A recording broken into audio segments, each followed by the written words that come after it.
this. Step out of the vehicle, now. For a rolling stop? Officer, that's not lawful. Write the ticket. I smell marijuana. Don't make this harder. There is no marijuana. I'm the state prosecutor. You're crossing a line. You're under arrest. I am exiting under duress. Remember this moment. Yes. The suburb of Oak Creek was the kind of place where lawns were manicured to within an inch of their lives, and the loudest noise was usually a leaf blower. It was 10:15 a.m. on a bright, clear Tuesday in October. Officer Kyle Vance sat in his cruiser parked partially obscured by a large oak tree near the intersection of Elm and Sycamore. He was bored. To Vance, a quiet shift wasn't a good thing. It was a missed opportunity. He had a reputation back at the precinct, one that the younger officers admired and the older veterans, the ones who had seen careers rise and fall, viewed with deep suspicion. Vance was a hunter. He didn't wait for calls. He went looking for trouble. And if he couldn't find trouble, he had a knack for creating it.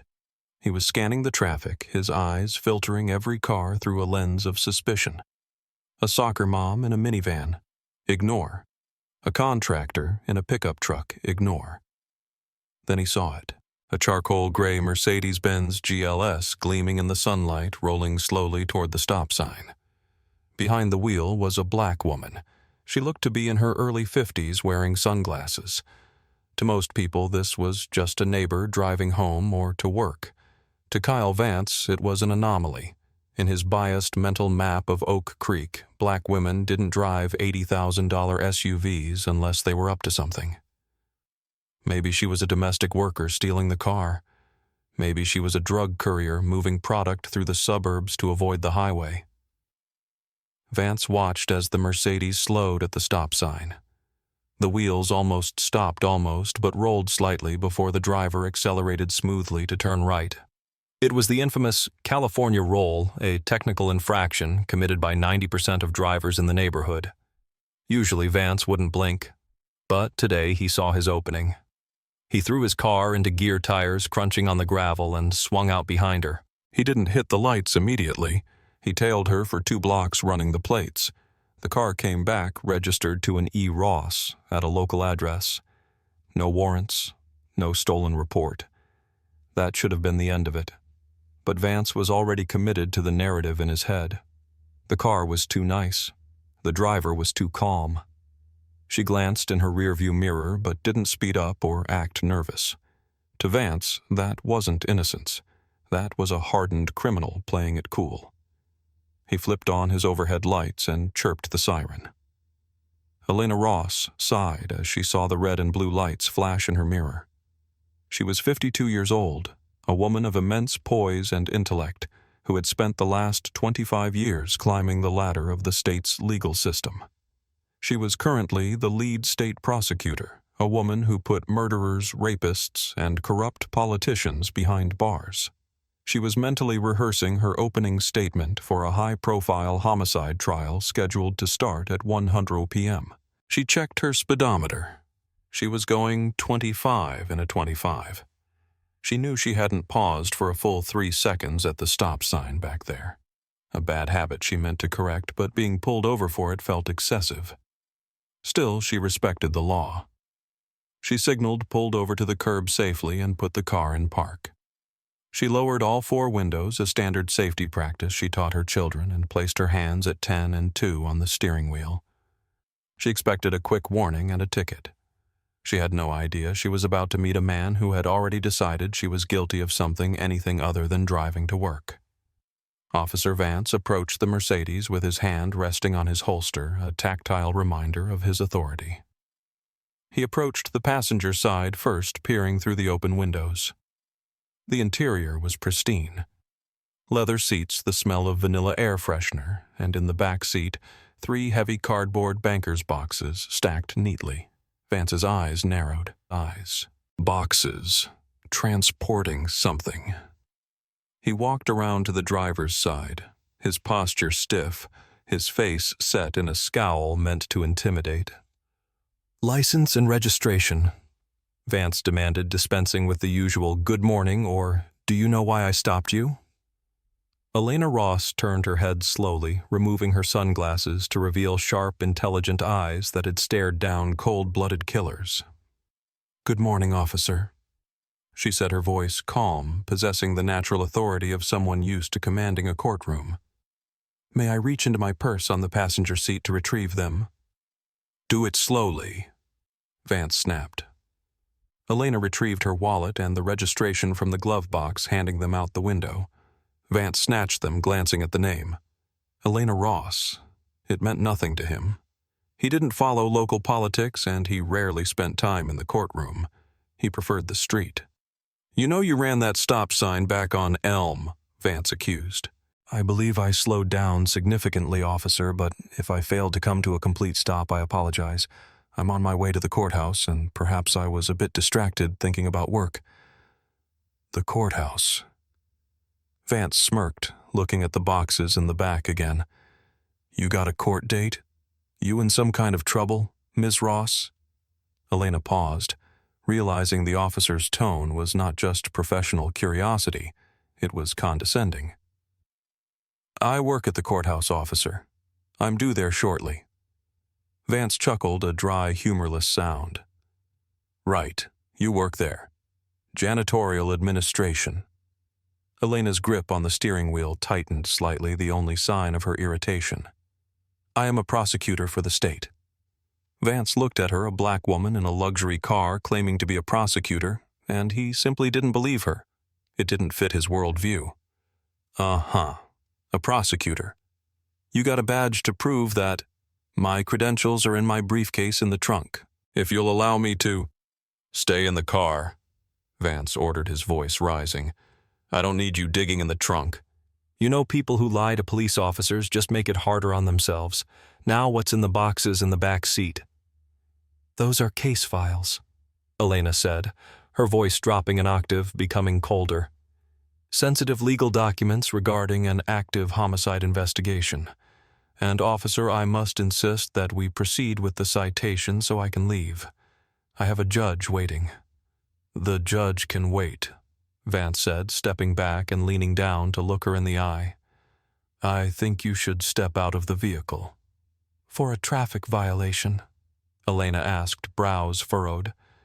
That is not standard procedure. I have provided my identification. I have admitted to the potential rolling stop. Write the ticket, officer. I smell marijuana, Vance lied. It was a reflex, a tool he had used 100 times to bypass the Fourth Amendment. Step out of the car, now. There is no marijuana in this car, officer. I am a state prosecutor. You are making a grave error. Last warning, Vance said, his hand moving to the handcuffs on his belt. Step out or I will drag you out. Elena Ross knew the law better than Officer Vance knew the back of his own hand. She knew the case law regarding pretextual stops. She knew Pennsylvania vs. Mims, and she knew that resisting physically on the side of the road was a death sentence, or at least a guarantee of injury. The battlefield she controlled was the courtroom, not the roadside. I am exiting the vehicle under duress, Elena stated loudly, ensuring the body camera Vance wore and the dash cam of his cruiser picked up the audio. She unbuckled her seatbelt and opened the door. She stepped out, standing tall at 5'7", smoothing her blazer. She wore a tailored navy suit and pearls, the uniform of her profession. Vance spun her around immediately. Face the car. Hands on the roof. Officer, this is unnecessary, Elena said, complying. You have no probable cause to detain me outside of the vehicle. I told you I smell weed, Vance muttered, patting her down. His hands were rough, invasive. He found nothing but a phone and a pen. Stay here. Don't move. Vance walked to the back door of the Mercedes and yanked it open. Officer. Elena turned her head. I do not consent to a search. You do not have a warrant, and you do not have probable cause. Those boxes contain privileged attorney work product. They are confidential state documents. Yeah, we'll see about that, Vance said. If you're a prosecutor, you know I can search if I have probable cause. And the smell of narcotics is probable cause. There are no narcotics. Elena's voice was sharp now. You are fabricating evidence to justify an illegal search. I am warning you, officer, do not touch those files. Vance ignored her. He leaned into the back seat and ripped the lid off the first banker's box. He expected to see bricks of cocaine or maybe stacks of cash. Instead, he saw manila folders thick with paperwork labeled with case numbers and names. State v. Johnson. Grand jury transcripts. Autopsy reports. Most officers would have stopped there. They would have seen the official seals, the legal jargon, and realized they had stepped into a bear trap. But Vance was not most officers. He was a man who couldn't handle being wrong. He thumbed through a file, tossing papers onto the immaculate leather seat. "Officer," Elena shouted, "you are compromising the chain of custody on a murder trial. Stop immediately." Vance pulled his head out of the car, his face red with anger. He couldn't find drugs, he couldn't find money, but he couldn't back down. "You're acting very erratic, ma'am. Screaming at an officer, obstructing an investigation. I am asserting my rights." "You're done," Vance decided. He marched back to her. "Turn around." "Excuse me. You're under arrest." The sun was high now, casting long shadows across the pavement. Traffic on the suburban street had picked up. Neighbors were driving by, slowing down to gawk. A landscaping crew across the street had stopped their mowers to watch. What they saw was a white police officer manhandling a well-dressed black woman who looked like she belonged in a boardroom, not a booking photo. "For what crime?" Elena demanded, her voice trembling with a mixture of rage and disbelief. "Name the statute, officer." "Disorderly conduct," Vance spat out as he grabbed her left wrist and twisted it behind her back. "And resisting arrest." "I am not resisting," Elena cried out as the cold steel of the handcuffs bit into her wrists. Vance ratcheted them tight, too tight. "You are hurting me. I have a previous shoulder injury." "You should have thought of that before you started screaming in the street," Vance said, forcing her second arm back. The click, click, click of the cuffs sounded like a countdown to his own destruction, though he couldn't hear it yet. "My name is Elena Ross," she said, projecting her voice to the witnesses across the street. "I am the lead state prosecutor for this county. This officer is arresting me without cause." "Shut up," Vance growled. He shoved her against the side of the car. "You can tell your lies to the sergeant." A silver sedan slowed to a crawl, passing them. The driver, an older white man, rolled down his window. "Officer, is everything all right? That lady looks—" "Move along, sir, police business," Vance shouted, waving the man off aggressively. Vance grabbed Elena by the upper arm, his fingers digging into her bicep, and marched her toward his cruiser. She stumbled in her heels, but regained her footing. She didn't struggle. She didn't pull away. She walked with as much dignity as a person can retain, with their hands shackled behind them. "You need to secure my vehicle," Elena said calmly as he opened the back door of the squad car. "The files in the back seat are classified. If they are lost or compromised, that is a felony, officer." "I'm having it towed," Vance said dismissively. "They can search it thoroughly at the impound lot." "If you tow that car with those files inside, you will be personally liable for compromising a capital murder case," Elena said, looking him dead in the eye. "Do you understand the magnitude of what you are doing?" Vance paused for a split second. Her confidence was unnerving, but his ego was in the driver's seat. "Get in the car." He pushed her head down, unnecessarily rough, and shoved her into the hard plastic seat of the cage. He slammed the door, sealing her in the claustrophobic heat. He walked back to her Mercedes, threw the lid back on the box he had rifled through, and called for a tow truck. Then he got into the driver's seat of his cruiser, adrenaline pumping, feeling like he had just taken down a kingpin. The drive to the precinct was a study in contrasts. Up front, Officer Vance was manic. He was typing on his computer, radioing dispatch with a pumped-up voice. "One female in custody. Non-compliant. Possible narcotics vehicle impounded for search." In the back, Elena Ross sat in silence. She closed her eyes and began to categorize every single action Vance had taken. Stop without clear articulation of violation, pretextual questioning regarding destination, refusal to acknowledge identification, order to exit vehicle without safety justification, fabrication of probable cause marijuana odor, warrantless search of vehicle, violation of attorney-client privilege work product, excessive force during handcuffing, false arrest. She wasn't just a victim anymore. She was a prosecutor building a case. She memorized the time. She memorized the route. She memorized the ID number on the back of his headrest. "You comfortable back there?" Vance taunted, glancing in the rearview mirror. "Not so talkative now, huh?" Elena didn't respond.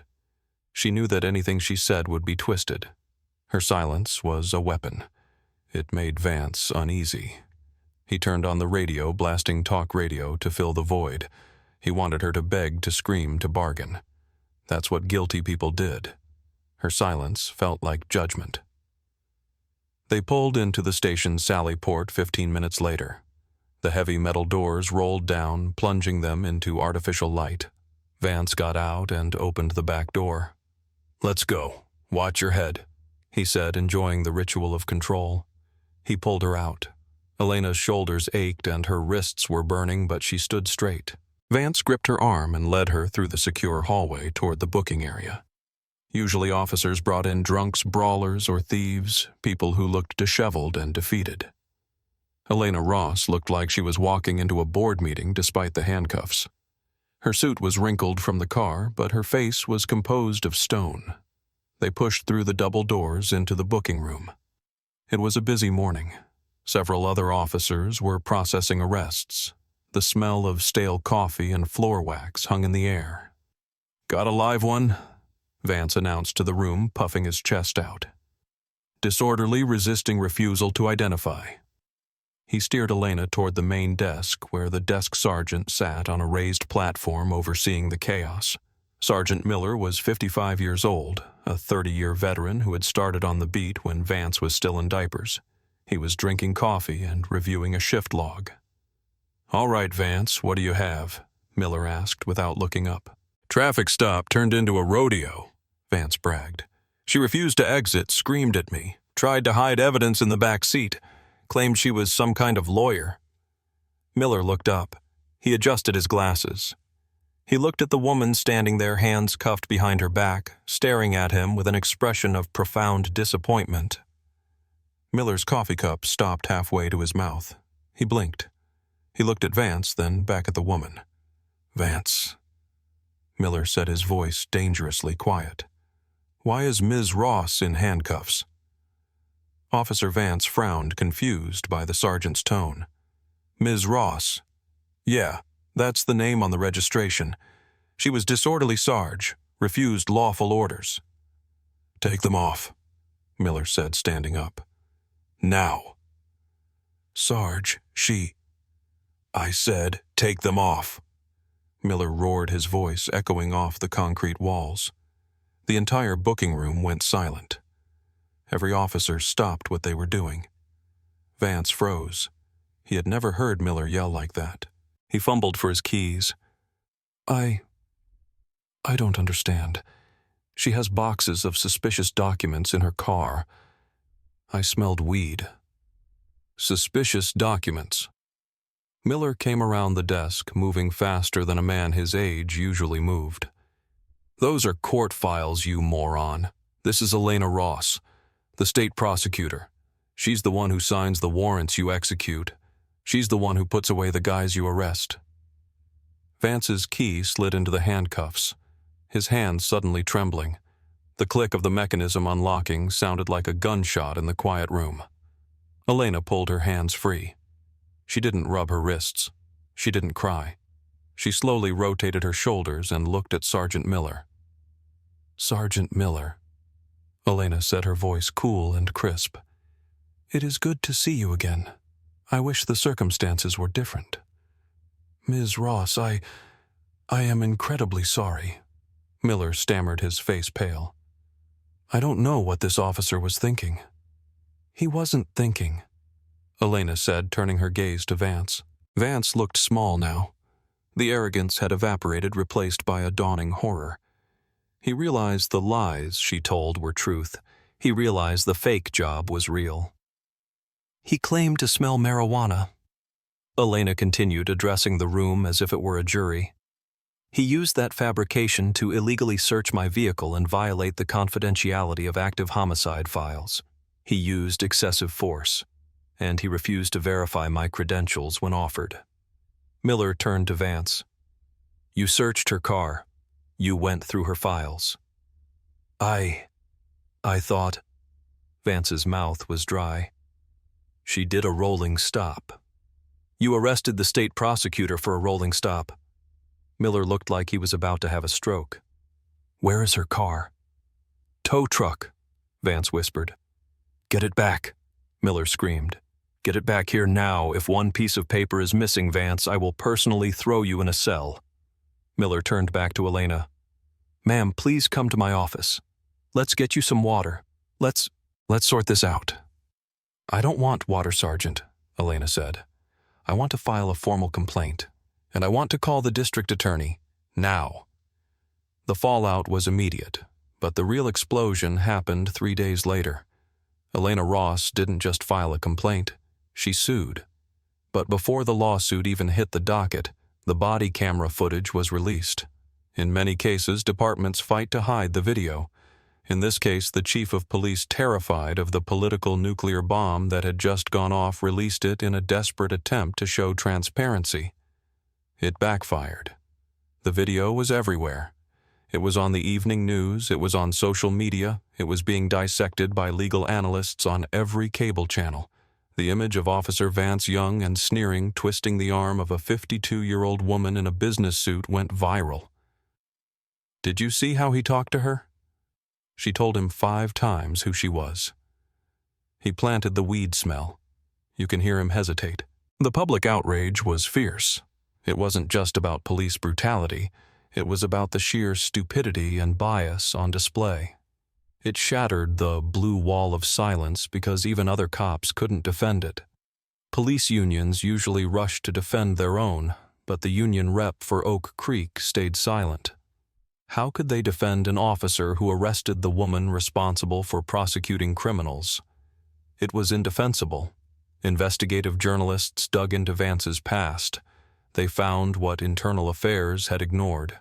18 complaints in 5 years, excessive force against a teenage boy, verbal abuse of an elderly man, profiling complaints that were dismissed as unfounded.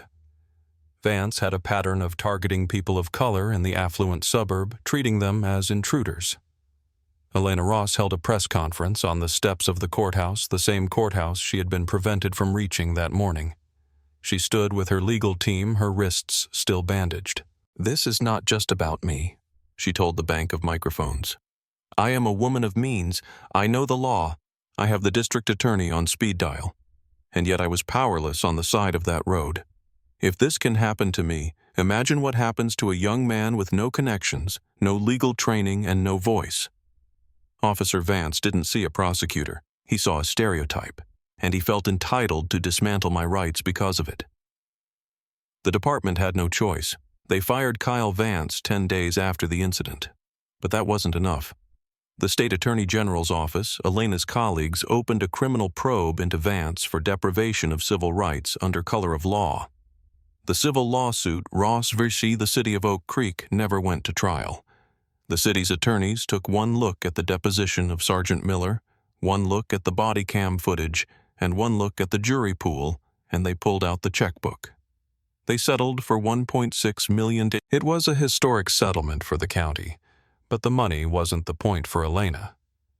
As part of the settlement, she demanded structural changes. The department was forced to implement mandatory implicit bias training, revamp their search and seizure protocols, and create an independent civilian oversight board to review complaints so that the next Kyle Vance would be stopped at complaint number 3, not complaint number 18. Kyle Vance lost everything. He was decertified by the state police board, meaning he could never wear a badge again in that state. His hunter mentality had made him unemployable in security. The last anyone heard, he was working at a landscaping supply company in a different county, bitter, and still blaming politics for his downfall. The homicide case Elena was working on.